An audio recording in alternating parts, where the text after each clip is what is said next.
Walk out before I embarrass you, old man. My name is Stephen. I'm 51 and I spent 12 years in Special Forces before settling into civilian life in Denver, Colorado. The kid flexing his arms at me thinks those muscles make him dangerous. His name is Jake and he's been training my wife Diana for 3 months now. Personal training sessions that run long. Text messages at odd hours. The kind of attention that makes a husband notice things. I stood in the doorway of PowerFlex Gym, watching him approach me with that swagger young men get when they think they own the world. The evening crowd was thick around us, office workers burning off stress, college kids showing off for each other. Everyone could see this confrontation building. "You're not man enough for her," Jake continued, his voice carrying across the weight room. He wanted an audience. Wanted witnesses to see him humiliate the old husband who couldn't keep his woman satisfied. I didn't respond, just walked over to a bench and sat down, started untying my work boots. The leather laces were worn but dependable, like everything else I preferred in life. Jake followed me, growing bolder with each step, interpreting my silence as weakness. "Diana told me all about you," he said, positioning himself where the mirror would catch his profile. "How you've gotten soft. How you don't take care of yourself anymore." The gym members were starting to gather. I could feel their eyes, their phones probably recording already. Social media loved this kind of drama. Older man getting schooled by young trainer. The story would write itself. I pulled off my right boot, set it carefully beside the bench. Jake was still talking, building his performance for the crowd. He had good muscle definition, probably spent 2 hours a day maintaining that physique. Clean diet, proper supplementation, all the visible markers of fitness that impressed people who didn't know the difference between looking strong and being strong. "Last chance, old man," Jake said, cracking his knuckles. "Walk away, and maybe I'll let Diana down easy when she asks about you later." I started working on my left boot, taking my time with the laces. The crowd was getting restless. They wanted action, wanted to see what happened when youth met age, when new money met old pride. What they didn't understand was that they'd already missed the most important part. The moment Jake decided to make this public, he'd already lost. I finished with the laces and looked up at him for the first time since walking in. "You done talking, son?" Diana and I met 15 years ago when I was transitioning out of the military. She was working as a bank manager, all professional smiles and sharp business suits.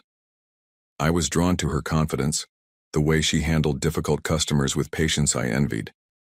We married after 2 years, bought a house in Highlands Ranch, started talking about kids that never came. The military had taught me to read situations, to notice when patterns changed. Diana's patterns had been shifting for months. Longer hours at the gym, new clothes that showed more skin, a distance in her voice when she talked about her day. I'd mentioned it once, gently, and she'd brushed it off as midlife fitness goals. Jake Rodriguez had appeared in our conversations gradually, first as the new trainer at the gym, then as, "Jake says this exercise is better," then as late-night texts she claimed were workout schedules.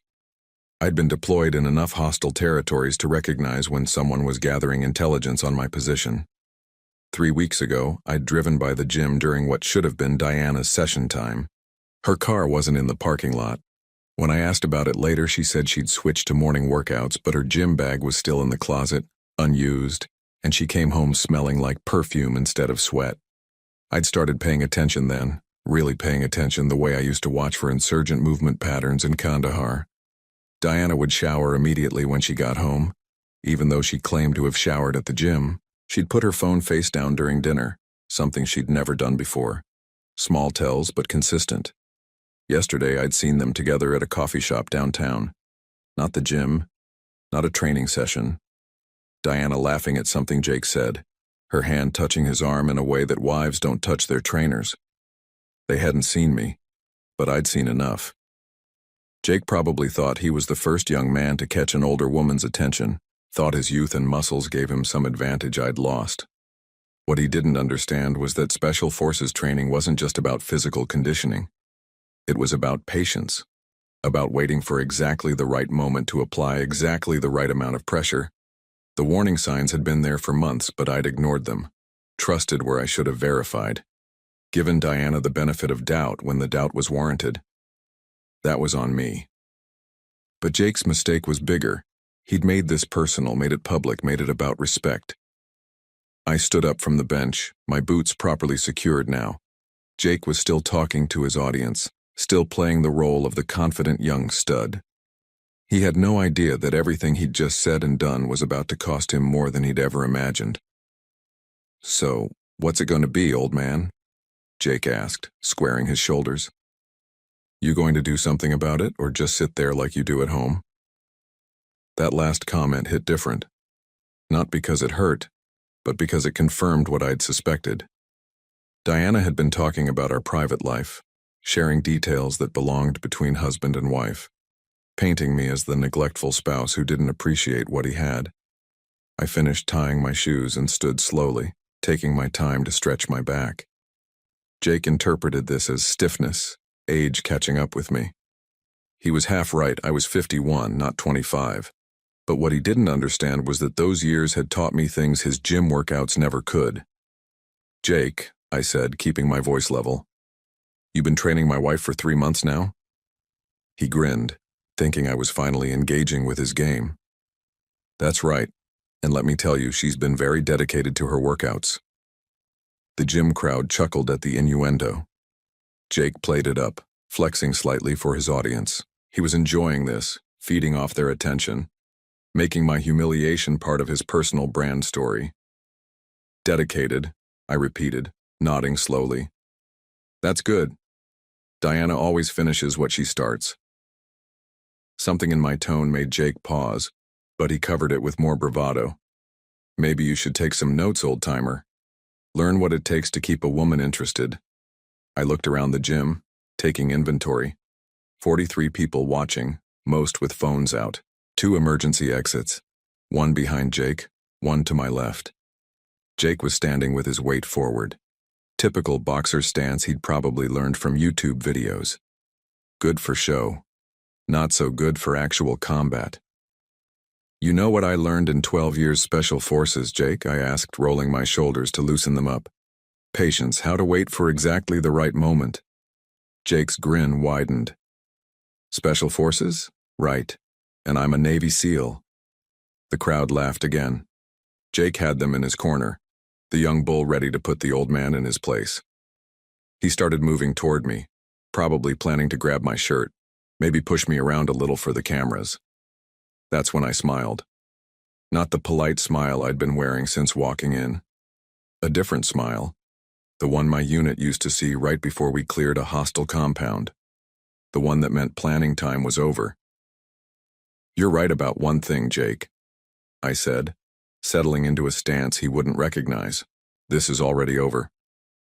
He threw the first punch, putting all his gym-built muscle behind it, aiming for my jaw in front of 43 witnesses. Poor kid had no idea what he'd just started. Jake's right cross came at me like he'd been practicing it in the mirror, all power and no technique. I shifted my weight slightly to the left, let his fist whistle past my ear by maybe 2 inches. His momentum carried him forward, off balance, and I helped him along with the gentlest touch to his shoulder. He stumbled past me and crashed into the weight rack, 45-pound plates clattering to the floor. The sound echoed through the gym like a thunderclap. The crowd erupted in surprised laughter. Jake scrambled to his feet, face red with embarrassment, looking around to see who'd caught his humiliation on video. Which was everyone. "Lucky dodge, old man," he snarled, but I could hear the uncertainty creeping into his voice. That hadn't gone how he'd planned. "Was it?" I asked, still standing in the same spot. Jake charged again, this time going low for a tackle. Football move. Probably worked great against other gym bros who fought like they were in a movie. I simply wasn't there when he arrived. Stepped aside at the last second, used his own momentum to guide him face first into the rowing machine. The impact made a satisfying thunk. Jake bounced off the padded seat and hit the floor hard, his perfect hair messed up now, confusion replacing confidence. "What the hell?" he gasped, pushing himself up on his hands and knees. "You're telegraphing," I said calmly. "Drop your right shoulder before you punch. Lean forward before you charge. Basic mistakes. The gym had gone quiet except for the sound of phones recording. Jake's humiliation was being documented from every angle, his tough guy image crumbling in real time. He looked around desperately, realizing this wasn't going how he'd promised his audience. "Stop moving and fight me like a man," he shouted, lunging again. This time I caught his wrist mid-swing, redirected his energy, and sent him spinning into the leg press machine. He hit it sideways, the crash reverberating through the floor. 2 more gym members had their phones out now, probably streaming live. Jake was breathing hard, sweat starting to show through his tight workout shirt. The confident smirk was gone, replaced by frustration and growing panic. This wasn't the easy victory he'd expected in front of Diana's husband. "How are you doing this?" he demanded, wiping blood from a split lip. 12 years Special Forces, I reminded him. "You thought I was lying about that?" Jake's eyes narrowed. He was starting to understand that he'd miscalculated, but pride wouldn't let him back down. Not in front of this crowd. Not with everything being recorded. "I don't care what you used to be," he spat. "You're just an old man now." He came at me again, this time with a wild haymaker that would have taken my head off if it connected. Instead, I ducked under it, let him spin himself around, and gave him the slightest push toward the free weights section. Jake crashed into a rack of dumbbells, sending 20 and 25-pounders rolling across the floor. Members scattered to avoid getting hit, their laughter getting louder with each of Jake's failures. "Stay down, son," I suggested. "You're embarrassing yourself." But Jake was beyond listening now. His perfect reputation as the gym's alpha male was disintegrating with every failed attack.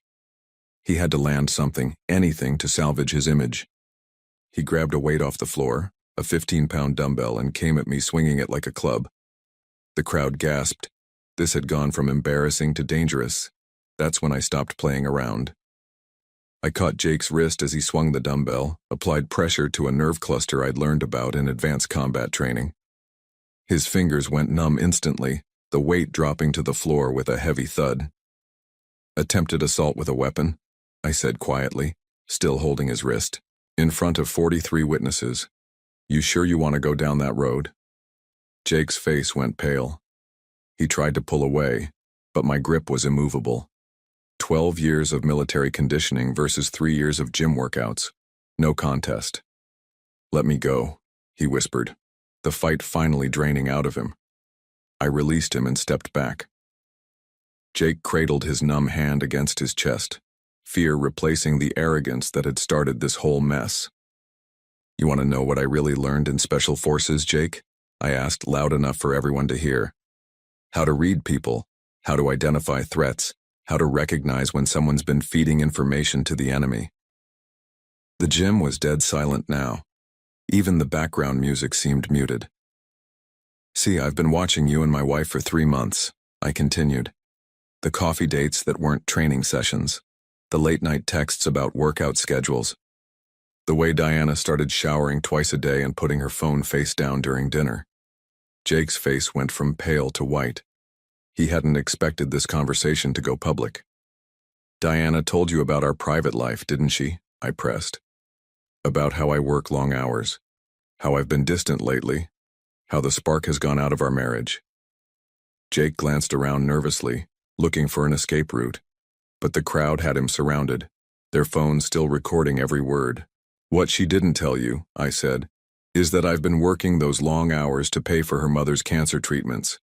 That I've been distant because I've been researching specialists, coordinating insurance, making sure Eleanor gets the best care possible." The silence stretched. Jake's breathing was shallow, panicked. "Diana doesn't know that yet," I continued. "Wanted to surprise her once everything was arranged. But you know what? I think she deserves to know the truth about both of us." I pulled out my phone, scrolled to Diana's number, and hit speakerphone. The ringtone echoed through the gym. "Stephen?" Diana's voice came through crystal clear. "I'm just leaving the office. Is everything okay?" "I'm at Powerflex Gym," I said, keeping my eyes on Jake. "Having a conversation with your trainer." A pause. "Oh, I can explain." "No need," I interrupted. Jake here has been very educational. Told me all about your dedication to fitness, how you've been very committed to your workouts. Jake was shaking his head frantically, mouthing no at the phone. Stephen, please. Diana's voice was tight now.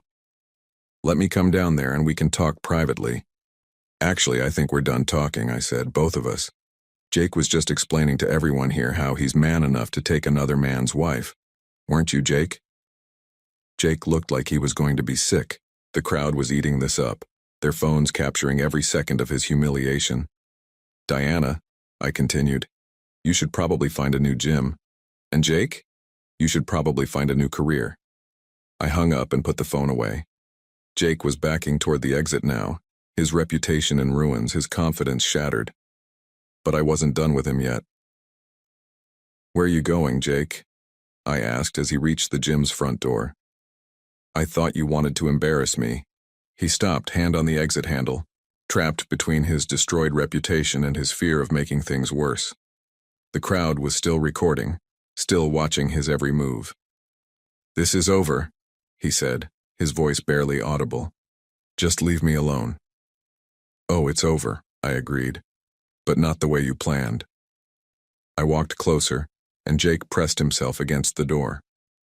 The confident trainer who'd called me an old man 20 minutes ago was now cowering like a scared kid. You know what's going to happen next? I asked conversationally. Those videos everyone just took, they're already uploading. Social media moves fast these days. Jake's eyes darted to the phone still pointed at him.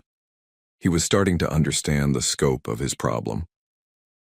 By tomorrow morning, every gym in Denver is going to know about Jake Rodriguez, the trainer who got humiliated by a 51-year-old man, I continued, the guy who couldn't land a single punch on someone old enough to be his father. You set me up, he whispered. No, son, you set yourself up. I just gave you enough rope. The crowd was loving this. Jake's downfall was being documented from every angle, his tough guy persona permanently destroyed. But I still had one more card to play. Oh, and Jake, I added, you should probably check your employment contract. Most gyms have morality clauses about trainers who sleep with married clients. Bad for business when it becomes public knowledge. Jake's face went ashen. He hadn't thought about that part. Please, he started to say, but I held up a hand. The thing about consequences, Jake, is that they don't care about please. You made your choices. You wanted to be man enough to take another man's wife, to humiliate him in public. Now you get to live with what that costs. I stepped aside, clearing his path to the door. But I'll give you some free advice, I said. Next time you want to steal something from a man, make sure you understand what kind of man you're dealing with first. Jake fumbled with the door handle, desperate to escape. But before he could leave, Diana burst through the entrance, her face flushed from running. Stephen, wait. She started, then stopped when she saw Jake's condition. His split lip, messed up hair, the defeated look in his eyes. What happened? She demanded. Your boyfriend tried to teach me a lesson, I said calmly. Didn't work out how he planned. Diana looked between us, taking in the crowd with their phones, Jake's humiliated state, the weight equipment scattered across the floor. Jake? She said uncertainly. But Jake couldn't meet her eyes. His image as the confident, dominant trainer was shattered. He was just a scared kid who'd gotten in over his head. This isn't how I wanted you to find out, Diana said to me, her voice small. Find out what? I asked. That my wife was cheating on me with a boy who can't even throw a punch? I figured that out months ago. Jake pushed past Diana and fled through the door, leaving her standing there in front of 43 witnesses to their affair. Stephen, please, she said, let me explain. I looked at her for a long moment, then shook my head. No need, Diana. I understand perfectly. I walked past Diana toward the exit, but stopped at the front desk where Powerflex Gym's manager was standing with his mouth open, clearly having watched the entire confrontation. You might want to review your trainer policies, I told him quietly, and maybe invest in better liability insurance. Then I turned back to Diana, who was still standing frozen in the middle of the gym floor, surrounded by people recording her humiliation. Diana, I said, loud enough for everyone to hear. "When you get home tonight, you'll find divorce papers on the kitchen table. My lawyer already has copies of the photos from your coffee dates with Jake, and the text messages. Amazing what a private investigator can dig up in 3 weeks." Her face went white. "You hired a detective?" "Special forces taught me to gather intelligence before engaging the enemy," I said. "Your boyfriend there made the mistake of thinking this was about muscles and attitude. You made the mistake of thinking I was too old and tired to notice what was happening in my own house." Diana looked around desperately, realizing that her affair was now public knowledge, documented on dozens of phones, probably already spreading across social media. "The house is in my name," I continued. "The cars are in my name. The bank accounts we opened when we got married. I closed those yesterday and moved the money. Legally, of course. Everything I did was completely legal." "You can't do this," she whispered. "Already done," I said. "Oh, and Diana, you might want to ask Jake about his job situation. I hear PowerFlex doesn't appreciate trainers who create this kind of publicity." I looked around the gym one last time, at the crowd still recording, at Jake's water bottle and towel abandoned by the weight rack where his humiliation began. "Enjoy your workout," I said, and walked out into the Denver evening air. 6 months later, I was sitting in my new apartment in downtown Denver, reading the morning paper over coffee, when an article in the business section caught my eye. PowerFlex Gym had closed permanently after a series of viral videos damaged their reputation and led to multiple client cancellations. Jake Rodriguez had tried to find work at other fitness centers, but the videos of him getting dominated by a man 20 years older followed him everywhere. Last I'd heard, he was working at a supplement store in Aurora, his dreams of being a fitness influencer permanently destroyed by 30 minutes of footage. Diana had moved in with her sister after the divorce was finalized. She'd tried to fight for half the house, but the evidence of her affair made that impossible. Colorado had no-fault divorce laws, but adultery still mattered when it came to asset division.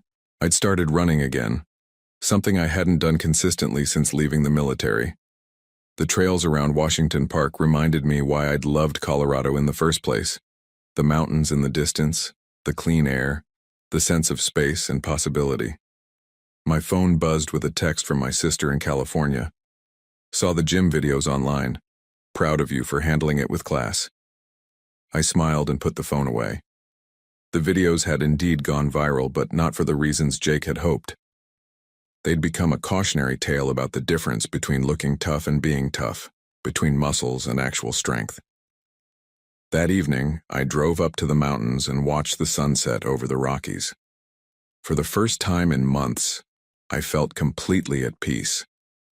Jake Rodriguez's life became a cautionary tale shared across Denver's fitness community, his humiliation replaying endlessly on social media as gym members used his failure as entertainment, destroying any chance he had of rebuilding his career in the industry he'd once dominated. Diana faced her own consequences when their affair became public knowledge, losing not only her marriage but also her standing in the social circles that had once welcomed her, forced to rebuild her life under the shadow of her very public betrayal. The viral videos served as permanent documentation of their choices, ensuring that neither could escape the consequences of their actions. Sometimes the strongest response to betrayal isn't violence or anger, but the patience to let people reveal their true character and face the natural consequences of their choices.